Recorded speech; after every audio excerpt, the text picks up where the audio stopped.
बिस्मिल्लाहिर्रहमानिर्रहीम। अस्सलाम वालेकुम स्टूडेंट्स, मैं ज़फ़र अली शाह, आपका केमिस्ट्री टीचर। स्टूडेंट्स, आज के लेक्चर में हम एक्सरसाइज डिस्कस करेंगे चैप्टर नंबर 6 का या यूनिट नंबर 6 का। चैप्टर का नाम है स्टेट्स ऑफ मैटर 3 सॉलिड्स। हमने स्टेट्स ऑफ मैटर्स को शुरू किया था गैसियस चैप्टर से, उसके बाद हमने लिक्विड्स को डिस्कस किया और आज एक्सरसाइज की डिस्कशन करेंगे हम which is related to the solid state of matter. पहले पोर्शन में हम स्टूडेंट्स एक्सरसाइज के मल्टीपल चॉइस क्वेश्चंस को डिस्कस करेंगे। आइए स्टार्ट ले लेते हैं। स्टूडेंट्स, एमसीक्यूज नंबर फर्स्ट में हमसे पूछा गया है the crystal of ice is an example of option A metallic solid, B molecular solid, C covalent solid and D ionic solid. Students, जैसे नाम हमें बता रहा है, इंफॉर्मेशन दे रहा है कि ये किस मटेरियल से रिलेटेड है। जैसे मेटेलिक सॉलिड्स ओनली मेटल्स की हम बात करेंगे, ठीक है। जब वो एटॉमिक फॉर्म में होंगे, एलिमेंटल फॉर्म में होंगे, किसी दूसरे एटम या मॉलिक्यूल या सब्सटेंस के साथ बॉन्डेड नहीं होंगे, तो फिर उसको हम मेटेलिक सॉलिड कहेंगे। जैसे कॉपर है, जिंक है, आयरन, निकल वगैरह। तो ऑप्शन ए इस केस में कंप्लीटली गलत है, क्योंकि the crystal of ice means water, H2O, that is molecule. Students, option B molecular solid है। यस, हमारा जो सही आंसर है यहाँ पर मॉलिक्यूलर सॉलिड है। वाटर सॉलिड स्टेट में जब आएगा तो वो क्रिस्टल बनाएगा जिसमें पार्टिकल्स की या मॉलिक्यूल्स की अरेंजमेंट 3 डायमेंशनल होगी और मॉलिक्यूलर फॉर्म में होगा। तो फिर यहाँ पर जो सही ऑप्शन है हमारा, that is molecular solid. Option B is the correct answer. लेकिन ऑप्शन सी की भी जरा वजाहत कर दें। Covalent solids are those in which forces of attractions are covalent forces. जैसे डायमंड है, एलोट्रोपिक फॉर्म ऑफ कार्बन है, चैप्टर में हमने उसकी वजाहत की थी। वहां पर जो फोर्सेस ऑफ अट्रैक्शन है students, those are covalent forces. और जब कोवेलेंट फोर्सेस मौजूद हों तो जो सॉलिड एग्जिस्टेंस में आएगा, वजूद में आएगा, उसको हम कोवेलेंट सॉलिड कहते हैं। और आयोनिक सॉलिड्स तो वो हैं जहां पर आयोनिक फोर्सेस हों। जैसे सोडियम क्लोराइड है, मैग्नीशियम क्लोराइड है, सोडियम नाइट्रेट, पोटेशियम नाइट्रेट वगैरह। यहाँ पर जो फोर्सेस होंगी पॉजिटिव और नेगेटिव चार्जेस के दरमियान होंगी, जिनको हम आयोनिक फोर्सेस कहते हैं या इलेक्ट्रोस्टैटिक फोर्सेस हम कहते हैं। तो option B is the correct answer. Multiple choice question number 2 में पूछा गया है स्टूडेंट्स के potassium nitrate KNO3, potassium nitrate और उसके साथ सोडियम नाइट्रेट की बात की गई है। Both have atomic ratio of 1:1:3, single potassium single sodium. तो फर्स्ट वन जो है ये सोडियम और पोटेशियम की नंबर को रिप्रेजेंट कर रहे हैं। सेकंड नाइट्रोजन है, दोनों केसेस में नाइट्रोजन सिंगल है, 1:1, ठीक है। और थर्ड जो है ऑक्सीजन है, जिसमें से 3 ऑक्सीजन दोनों केसेस में मौजूद है, तो 1:1:3। अब in their crystals this property is known as. Question हमसे ये पूछा गया है कि 2 डिफरेंट कंपाउंड्स हैं, 2 डिफरेंट सब्सटेंसेस है, लेकिन दोनों में एटॉमिक रेशो एलिमेंट्स की या एटमों की सेम है। इसका ये मतलब हुआ कि वो उनके जो क्रिस्टल लैटिस होंगे या उनके जो यूनिट सेल्स होंगे, उनकी ज्योमेट्री सेम होगी। तो इस प्रॉपर्टी को हम क्या कहते हैं? अब स्टूडेंट्स, ऑप्शन ए में है आइसोट्रोपी। आइसोट्रोपी को किताब में जब एक्सप्लेन किया गया है वो with respect to anisotropy explain किया गया है। अगर हम एग्जांपल ले ग्रेफाइट का, तो ग्रेफाइट की एक तरफ से अगर हम करंट पास करेंगे तो करंट की पैसेज मुमकिन है, और अगर दूसरे साइड से हम करेंगे तो करंट पास नहीं होगा। हम कहते हैं कि करंट की कंडक्शन के लिए ग्रेफाइट में एक लेयर दूसरे लेयर के ऊपर स्लाइडिंग करेगा। अब अगर हम ऐसे साइड से करंट पास करें जहां से स्लाइडिंग मुमकिन हो, करंट पास होगी, और अगर वर्टिकली हम अप्लाई करें करंट तो करंट मुमकिन नहीं है। क्यों? इसलिए क्योंकि वो लेयर्स की स्लाइडिंग नहीं होगी। तो एन आइसोट्रोपी जब डिफरेंट डायरेक्शन से डिफरेंट बिहेवियर हो, आइसोट्रोपी जब सेम बिहेवियर हो डिफरेंट डायरेक्शन से। ऑप्शन बी जो है एन आइसोट्रोपी, ये दोनों एक्सप्लेन हो गए। ऑप्शन सी जो है आइसोमॉर्फिज्म है। हमारे जो आंसर्स हैं ऑप्शन ए और बी मुकम्मल गलत है, 50-50% चांस है। अब सी और डी में आइसोमॉर्फिज्म में ये है कि जब 2 different substances same crystalline form में हो, that is known as isomorphism. Polymorphism is the condition in which one crystalline substance exists in different crystalline substance arrangement. ठीक है स्टूडेंट्स, पॉलीमॉर्फिज्म में जब एक ही कंपाउंड डिफरेंट क्रिस्टलाइन अरेंजमेंट में हो, उसको हम पॉलीमॉर्फिज्म कहते हैं। यहाँ पर दो डिफरेंट कंपाउंड्स हैं जो सेम क्रिस्टलाइन अरेंजमेंट में है, तो हमारा जो आंसर होगा इस केस में that is known as isomorphism. इस कंडीशन को या इस प्रॉपर्टी को हम आइसोमॉर्फिज्म कहते हैं। एमसीक्यूज नंबर 3 में पूछा गया है कि the centre of symmetry of a cubic crystal is, cubic crystal किस कंडीशन को हम कहते हैं जिसमें चारों अतराफ उस क्रिस्टल के सेम हो, एंगल्स सेम हो, डायमेंशंस लेंथ वाइज सेम हो, उसको हम सिंपल क्यूबिक फॉर्म कहते हैं। अब हमने जब क्रिस्टलाइन सब्सटेंसेस को डिस्कस करना शुरू किया था तो उसमें हमने एक प्रॉपर्टी पढ़ी थी सेंटर ऑफ सिमेट्री। ठीक है स्टूडेंट्स, तो उसी के बारे में पूछा गया है कि सिंपल क्यूबिक में कितने सेंटर ऑफ सिमेट्री होंगे। हमने ये बात डिस्कस की थी और कहा था कि 1 सेंटर ऑफ सिमेट्री पॉसिबल है सिंपल क्यूबिक सब्सटेंसेस के लिए या सिस्टम्स के लिए। तो हमारा ऑप्शन ए जो होगा इस केस में वो सही होगा। डिटेल के लिए आप क्रिस्टलाइन सब्सटेंसेस की प्रॉपर्टीज को पढ़ लें। एमसीक्यूज नंबर 4 में बताया गया है स्टूडेंट्स के a pair of compounds which are isomorphic in nature. कुछ देर पहले आइसोमॉर्फिज्म पॉलीमॉर्फिज्म की वजाहत हो गई। अब हमने यहाँ पर देखना है कि कौन सा पेयर आइसोमॉर्फिज्म की प्रॉपर्टी शो करेगा। सोडियम क्लोराइड है, पोटेशियम नाइट्रेट है। आपने पार्टिकल्स या एटमों की रेशो को देखना है। यहाँ पर 1:1 लेकिन यहाँ पर 1:3, 1:1 और उसके मुकाबले में 1:3 है, तो ये पेयर जो है ये नहीं है, ऑप्शन ए गलत है। ऑप्शन बी देख लें 1:1 और इसी तरह जिंक ऑक्साइड में भी 1:1, तो ये पेयर जो है ये आइसोमॉर्फिज्म शो करेगा। हमारा जो सही आंसर है that is option be in this case. आप जरा ऑप्शन सी भी देख लें, वहां पर सोडियम नाइट्रेट है 1:1:3, उसके साथ कैडमियम सल्फाइड है जिसमें 1:1 रेशो है। फिर सोडियम फ्लोराइड है और कैल्शियम कार्बोनेट है। सोडियम फ्लोराइड 1:1 और कैल्शियम कार्बोनेट जो है दैट इज 1:3। तो सी, डी और ए ऑप्शंस गलत है। हमारा जो सही आंसर है that is option B. MCQs number 5 में पूछा गया है स्टूडेंट्स के crystal show variation in physical properties depending upon the direction, this property is called. कुछ देर पहले मैंने आपको बता दिया कि what is isotropic condition and what is anisotropic condition. Anisotropic condition में जब हम करंट की अगर एन एग्जांपल लें विच इज फिजिकल प्रॉपर्टी, या हम कह सकते हैं कि मेल्टिंग की या रिफ्रैक्टिव इंडेक्स की, तो रिफ्रैक्टिव इंडेक्स इस केस में, या करंट की अगर हम बात करें ग्रेफाइट की केस में, तो उसके एक डायरेक्शन से करंट पास होना मुमकिन है और दूसरे डायरेक्शन से करंट पास नहीं हो सकता। इस प्रॉपर्टी को हम एन आइसोट्रोपी कहते हैं। इस एमसीक्यूज में उसकी बात की गई है। आइसोमॉर्फिज्म है जब different crystalline substances, different substances, chemical substances same crystalline form में हो, उसको हम आइसोमॉर्फिज्म कहते हैं। पॉलीमॉर्फिज्म वो कंडीशन है जब same substance different crystalline forms में एग्जिस्ट करे। सी में है एन आइसोट्रोपी, डी में है आइसोट्रोपी। तो जो हमारा सही आंसर है दैट इज एन आइसोट्रोपी और इसकी वजाहत 2 टाइम्स दी गई आपको। एमसीक्यूज नंबर 6 में है कि the parameters of unit cell is, कितने पैरामीटर होते हैं जिसकी बेस पर हम किसी यूनिट सेल को एक्सप्लेन करते हैं? 4, 5, 6 या 7? द करेक्ट आंसर इज 6, जिसमें से 3 एंगल्स हैं और 3 एजेस हैं। ठीक है स्टूडेंट्स, इसी की बेस पर हम डिफाइन करते हैं किसी यूनिट को या यूनिट सेल की अरेंजमेंट ऑफ पार्टिकल्स को।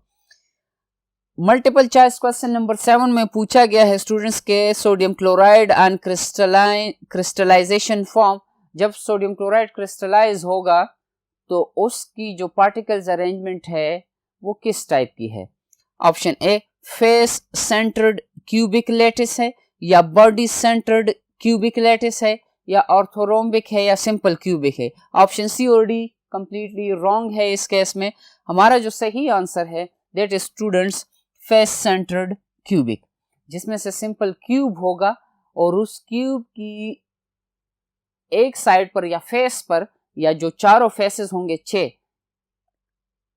नीचे की तरफ, ऊपर की तरफ, down and up, right left, front end backward, in 6 faces पर एक एक पार्टिकल उनकी सेंटर में होगा, जिसको हम फेस सेंटर क्यूबिक लैटिस कहते हैं। तो जो सही आंसर है that is option 7। What about multiple choice question number 8? आइए बोर्ड नंबर 2 पे देखते हैं स्टूडेंट्स। क्वेश्चन नंबर 8 में पूछा गया है स्टूडेंट्स के the molecules of carbon dioxide and dry ice form number 1। Dry ice solid carbon dioxide को कहते हैं। कार्बन डाइऑक्साइड मॉलिक्यूल है, जब वो सॉलिड स्टेट में आएगा तो वो मॉलिक्यूल की फॉर्म में ही आएगा। अब ऑप्शंस देखते हैं कि वहां पर क्या पूछा गया है। ऑप्शंस हैं कि आयोनिक क्रिस्टल बनाएगा, ऑप्शन बी कोवेलेंट क्रिस्टल बनाएगा, ऑप्शन सी मॉलिक्यूलर क्रिस्टल बनाएगा, ऑप्शन डी मेटेलिक क्रिस्टल बनाएगा। ऑप्शन डी और ए को कंप्लीटली आप इग्नोर करें, क्योंकि ना तो कार्बन डाइऑक्साइड में आयंस हैं, ना carbon dioxide metallic in nature है। अब सी और बी में अगर आप देखें, कार्बन डाइऑक्साइड जो है इसको हम कोवेलेंट मॉलिक्यूल कहते हैं। कोवेलेंट मॉलिक्यूल या इसको हम मॉलिक्यूल की जब बात होगी इट मीन्स के जो एटम होंगे कार्बन और ऑक्सीजन इस केस में, वहां पर कोवेलेंट बॉन्डिंग होगी। लेकिन हम सॉलिड स्टेट की जब बात करें तो हम कहते हैं कि एक मॉलिक्यूल दूसरे मॉलिक्यूल के साथ van der Waals forces of attraction की बेसिस पर अट्रैक्शन शो करेगा। तो कोवेलेंट ये इंट्रामॉलिक्यूलर फोर्स है, ठीक है। तो ऑप्शन बी इस केस में गलत है। हमारा जो सही आंसर है दैट इज ऑप्शन सी, ठीक है, मॉलिक्यूलर क्रिस्टल बनाएगा स्टूडेंट्स। एमसीक्यूज नंबर 9 में पूछा गया है कि the nature of bonds between atoms in graphite is.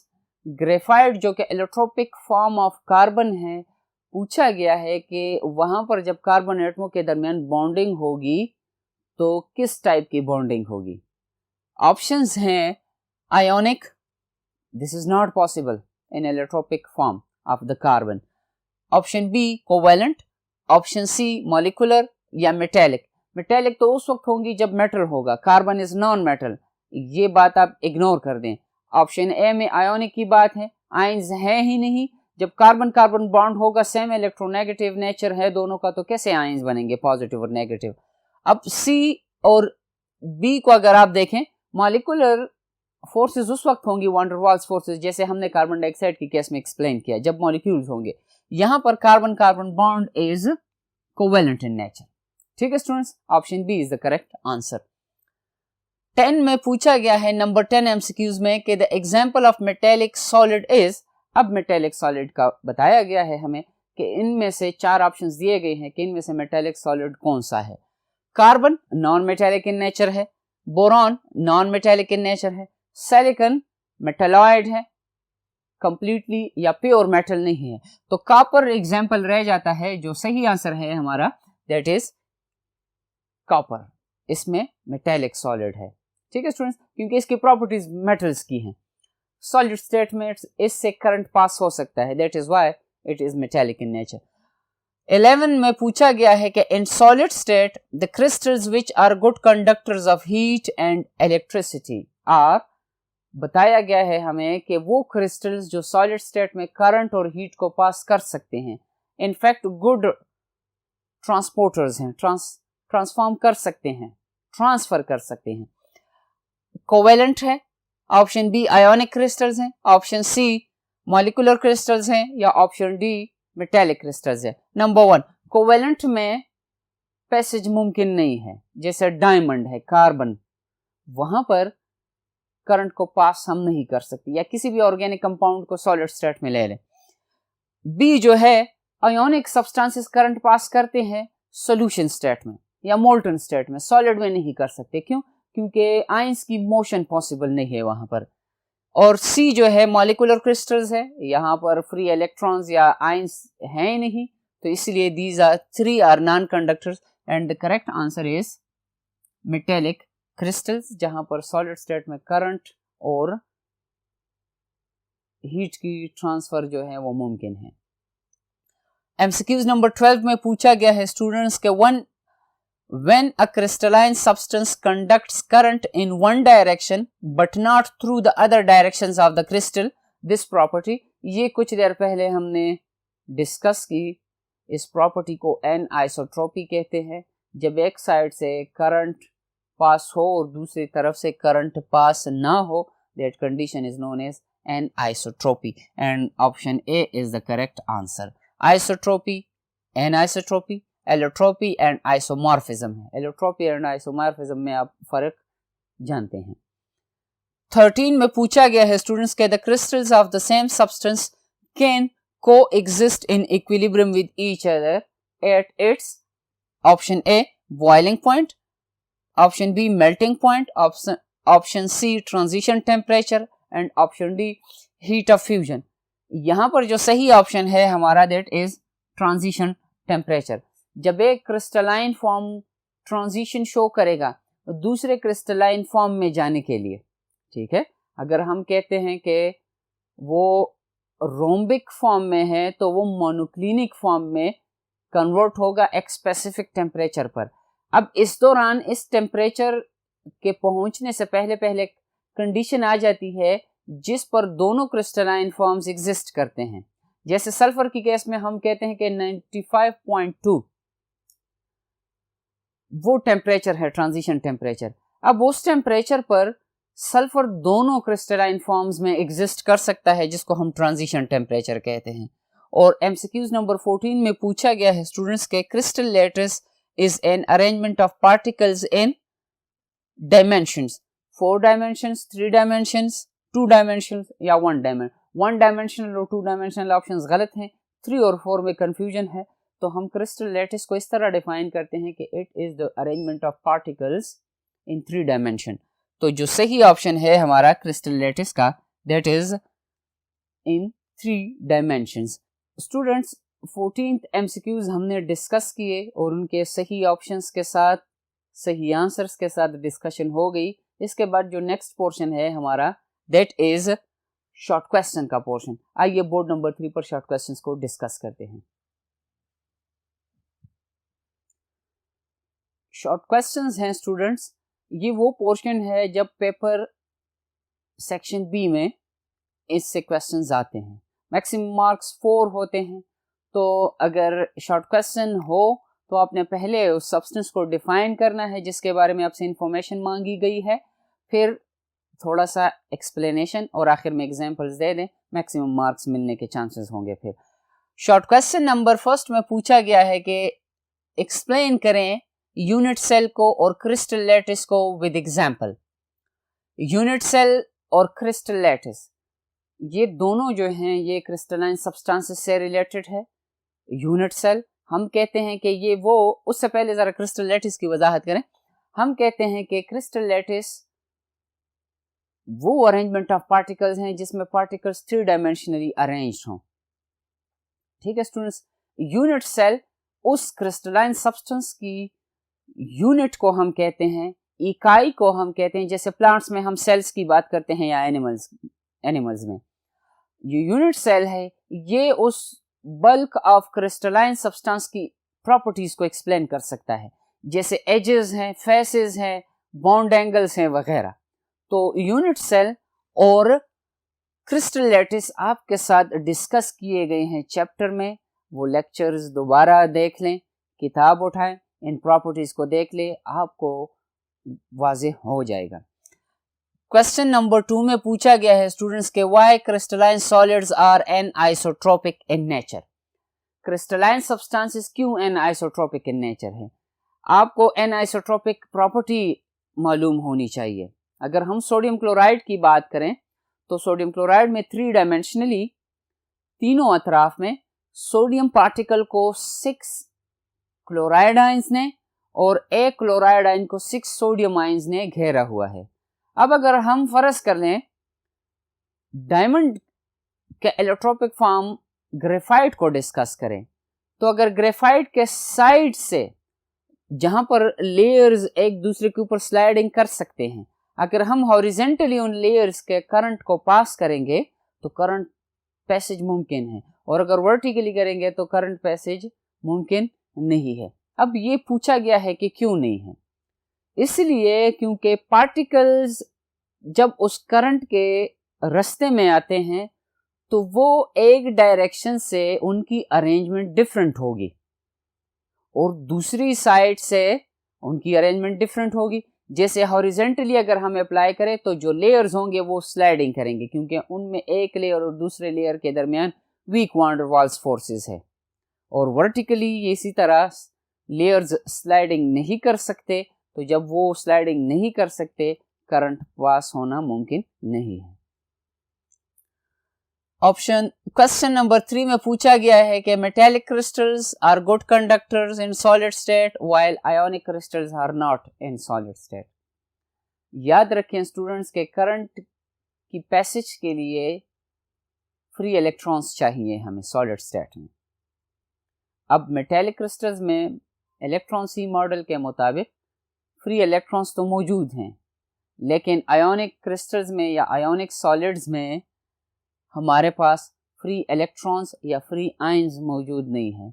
इसलिए सॉलिड स्टेट में क्रिस्टलाइन सब्सटेंसेस से करंट पास नहीं हो सकता और मेटेलिक सॉलिड से करंट पास हो सकता है due to the presence of free electrons while there are no such free electrons in ionic substances.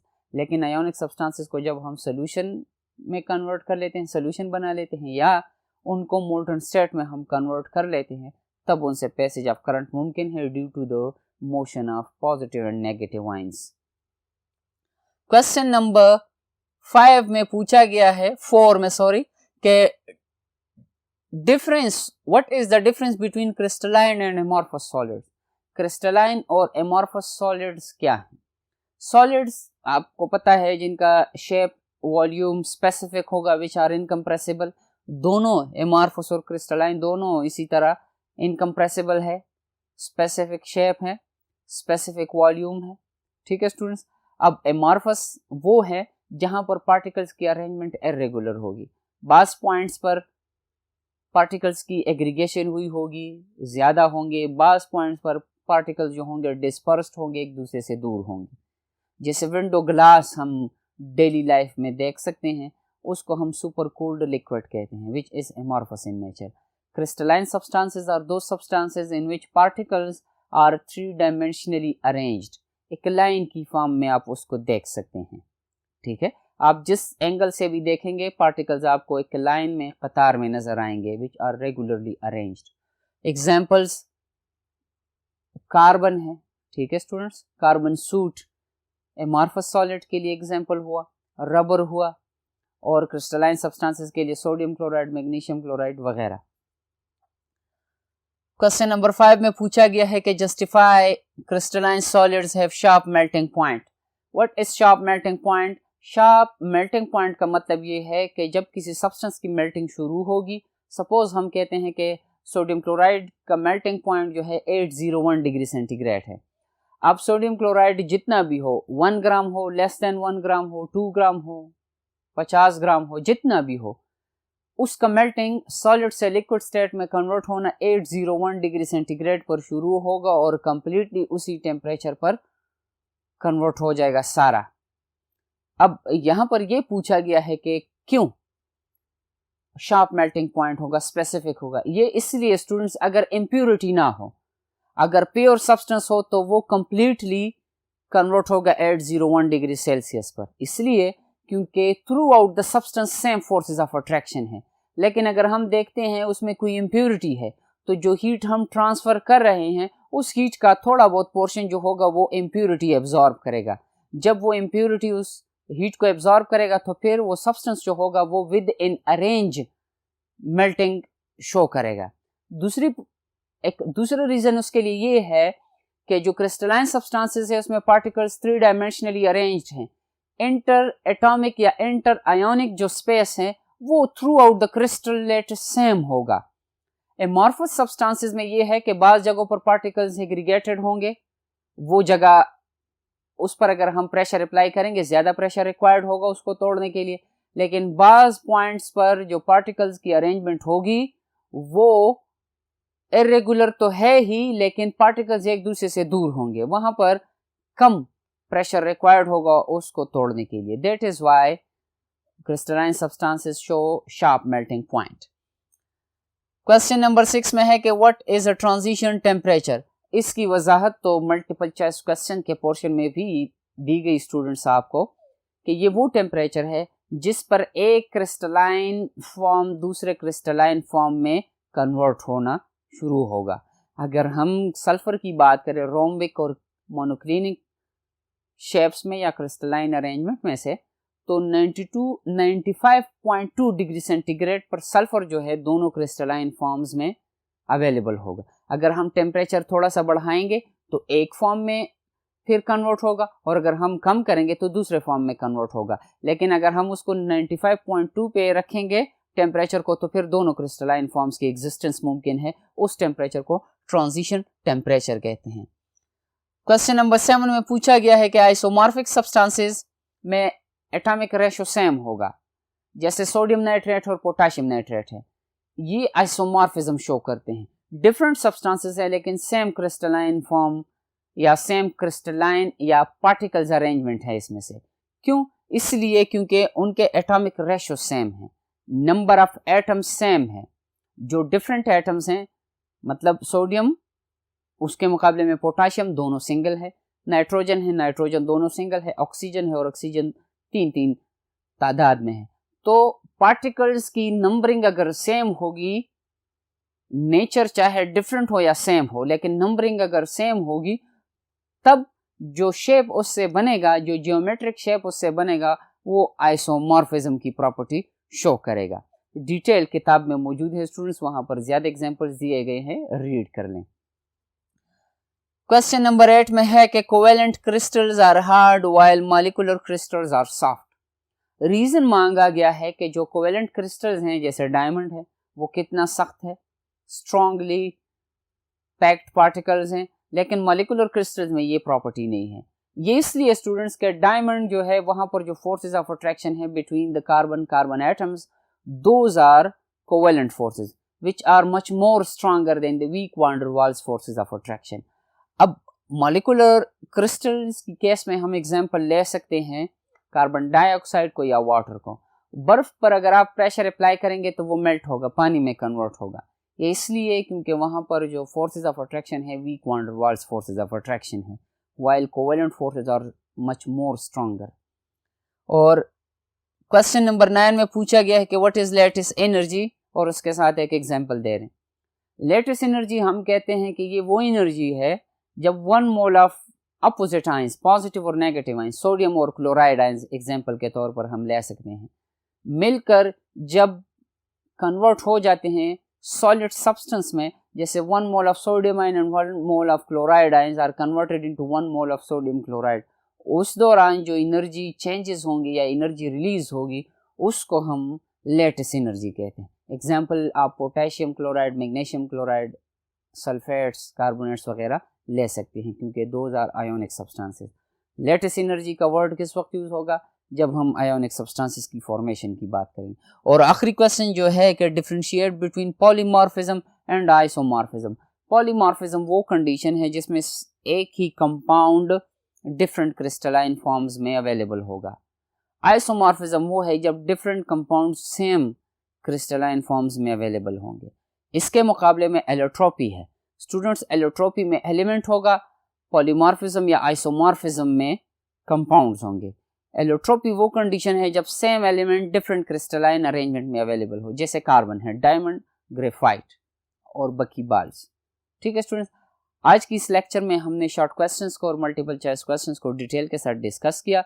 इसकी कंप्लीट डिटेल चैप्टर में आपके साथ शेयर की गई है। काइंडली किताब उठाएं और लेक्चर्स को सुने, इंशाल्लाह आपको ये सारा एक्सरसाइज जो होगा क्लियर हो जाएगा। नेक्स्ट लेक्चर में इंशाल्लाह हम लॉन्ग क्वेश्चंस के पोर्शन को डिस्कस करेंगे। तब तक के लिए अल्लाह हाफिज़।